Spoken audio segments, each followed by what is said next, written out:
tabaski bi les jet privé bi ci la Oussou ñëwaale mooy voyage am bi ci la ñëwaale foofu discours am yeeg surfacturation mais xam nga lu tax jet privé am solo léegi ni régie teg leen s'il te plaît 3 contributions yi Thierno Alassane Amadou Diouf sunu journaliste waaw sunu doyen boobu def na ci contribution bu am solo ndax moom dafa dem directement ci ki ñu ne moom jet bi muy borom cimenterie Dangote wala déedéet sama cimenterie du Sahel waaw lu yaas xaw ma lu xam ko tur bi lu waaw mooy ko moom daal plus de précision waaw voilà ki moom cimenterie du Sahel kooku moom la ñu wax ne moom jet bi léegi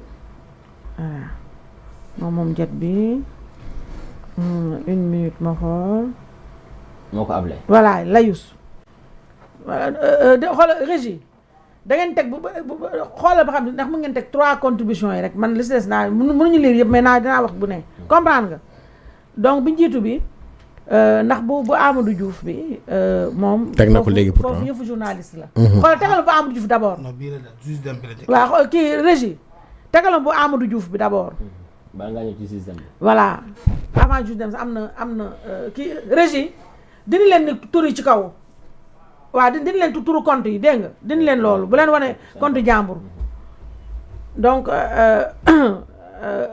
bu Amadou Diouf bi journaliste la boo xam ne dafa indi sa ay éléments d'information ndax dane mi ngi tuddee kii contribution bi layus le jet privé et Sonko les dessous d'une largesse. Les affaires et la gestion de l'État ne font pas bon ménage. Pourtant, leurs chemins se croisent très souvent. Seulement, chaque parti doit rester dans son rôle. Les hommes d'affaires et les autorités de l'État peuvent s'asseoir à la même table, mais les uns ne doivent pas frayer avec les autres. Travailler ensemble, mais pas se fréquenter assidûment. Je passe. Alors, comment analyser l'histoire du jet privé et le Premier ministre Ousmane Sonko? Après l'annonce de la nouvelle, parce que nag voyage aussi bi yëpp li ko yàq mooy d'abord opportunité bi benn taxawaal la ba xam ne indi lu ñu dara mais coût bi fu réew mu toll ak contexte tabaski bi ñu ne waaw Amadou daay ne après l'annonce de la nouvelle et le choc qui s'en est suivi auprès des populations broyant du noir face au marasme économique actuel, une version est sortie des officiers de la primature selon laquelle le jet privé a été gracieusement mis à la disposition du Premier ministre par le tout-puissant patron des ciments du Sahel, Lat Fala Layous, pour sa pérégrination dans la sous-région est-africaine. Qu'à cela ne tienne. La question qui taraude les esprits et brûle les lèvres des Sénégalais est celle-ci. En échange de quoi ou pour quel objectif visé Layous a mis à la disposition du Premier ministre du Sénégal son jet privé. Après, il faut résumer. Une chose est au moins sûre, les hommes d'affaires ne font jamais rien gratuitement. Des hommes d'affaires. Même leurs œuvres de charité ne sont pas si charitables que ça. Alors, qu'est-ce que cherche Layous? À entrer dans les bonnes grâces des nouvelles autorités? Question là à me poser. En tout cas, rappelle-moi solo. Sous le régime du président Macky Sall, le patron des ciments du Sahel avait réussi à décrocher une place de choix au banquet de l'État. Avec sa grande louche, il avait réussi en 2009 à décrocher dans la forêt classée de Bandia 210 hectares pour l'exploitation de son projet de cimenterie. En 2019, la même société Ciment du Sahel se voit octroyer 236 hectares pour sa deuxième cimenterie. 2009 ci Ablaye Wade mu am 210 hectares pour cimenterie du Sahel. 2019 ci nguuru Macky Sall mu am 236 hectares pour deuxième cimenterie. La boulimie foncière de Layous semble sans borne. Est-il en train d'amadouer les nouvelles autorités? Pourquoi ces dernières ont-elles accepté ces largesses L'État du Sénégal est-il réellement dans le besoin au point de ne pas être capable de financer les voyages de son Premier ministre en première classe à bord d'un vol commercial, conformément au décret 2007-1371 portant réglementation des déplacements à l'étranger des agents de l'État et fixant les taux des indemnités de mission? Autant de questions légitimes sur lesquelles l'avenir proche apportera des réponses. Les tegal ma bu Thierno Alassane Sall bu Thierno Alassane Sall tamit moom it ñëw na ci. ñëw na ci tas tamit wax na ci tas aussi wax na ci lu fort. waaw te teg leen bu Thierno Alassane Sall bi boobu la voilà. Alors tas nee na alors que le Sénégal continue de s'enfoncer dans le marasme, Sonko se balade en jet privé. Les partisans du régime eux-mêmes en conviennent sans difficulté, le pays va mal. Tous les secteurs se sentent floués par des promesses de changement qui se muent en un statu quo, c'est-à-dire un marasme qui s'aggrave.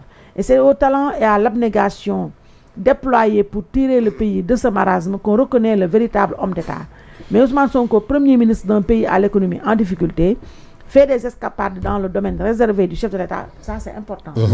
te gis nga après photo sax Doumbouya ba canapé bu nga ne mu toog nga xam normalement bu doon président homologue président moo doon ci beneen côté ba non mooy ba mu demee fële Guinée dañuy Guinée Conakry gis nga canapé bu gis naa temps yi gars yi di sànq gis naa gars yi di tasaare photo bi après naa ko génnee sax Doumbouya xam nga président yi entre homologue bu doon Diomaye moo dem moo Doumbouya ñoo bokk fi ñu toog mu am parce que canapé yu mag la yoo xam ne presque de 6 mètres.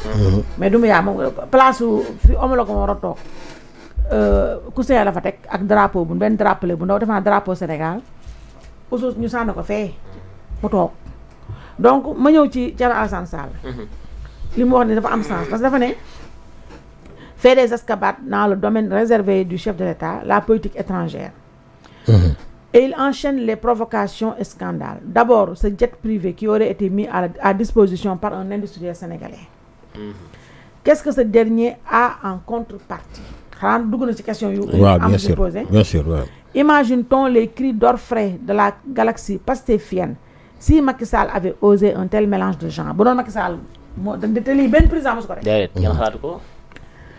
ensuite, la connivence avec des putschistes et le pied de nez à des présidents élus.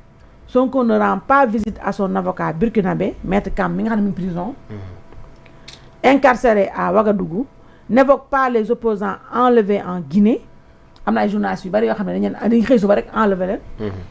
mais trouve judicieux d'aller saluer Laurent Gbagbo. S'il cherchait à détruire l'image du Sénégal comme il achève son économie, il ne se serait pas pris autrement.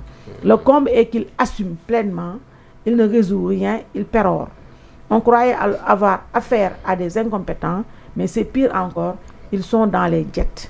Ils sont hors sol, inconscients et fiers de l'être.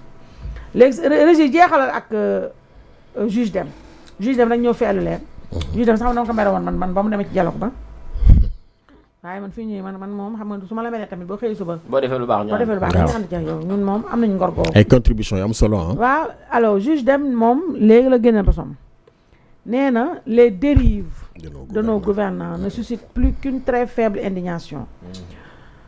Comment comprendre en effet qu'en dépit des promesses de rupture visant à réduire drastiquement le train de vie de l'État, le Premier ministre voyage en jet privé vers des pays desservis par des vols commerciaux? Le contribuable a le droit de savoir comment les deniers publics sont dépensés par nos autorités. La transparence, la gestion sobre et la bonne gouvernance ne peuvent être de simples slogans politiques. Elles doivent se traduire dans les actes de tous les jours. Le peuple sénégalais mérite mieux que des pratiques qui rappellent celles que nous avions tous dénoncées et sanctionnées dans un passé récent. Dans un souci de transparence et de cohérence, nous attendons des éclaircissements sur 2 points essentiels. 1. Les raisons ayant motivé le recours à un jet privé.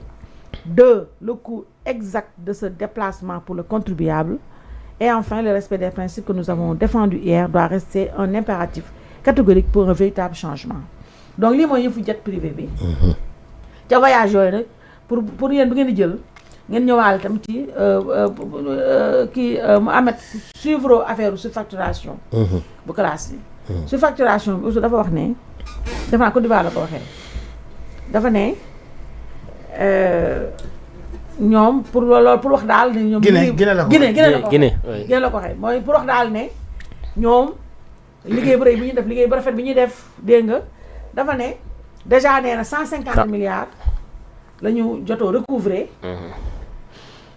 ci benn marché léegi mu ni dafa am loolu évidemment ci ndoddu ñoom Macky Sall. waaw nee na mu am 30 milliards yoo xam ne dafa amoon ay entrepreneur yu doon yu diggee woon yu gañoon marché tabax ay classe ay école ak yooyu léegi nag bañ ne ma gis ne ñooñu dañoo surfacturé coût édifice yooyu moom day na woo ñu jàppale la main flagrant délit foofu aussi nekk na fa procureur nekk na fa enquêteur nekk na fa juge nekk na fa agent judiciaire d'État nekk na cour des comptes nekk na CENTIF nekk na fa lépp te ma j'appelle tamit surfacturation moo tax Mansour Faye mi ngi prison léegi nee na mu woo ñooñu ne leen ñu waxtaan ngeen dellool lu ngeen jël mbaa ngeen dem tabax ay salle de classe ngeen tabax ay salle ñooy na ko nee na ñu ci 30 milliards yi une partie nee na xaw ma une partie peut-être la dellool fay ci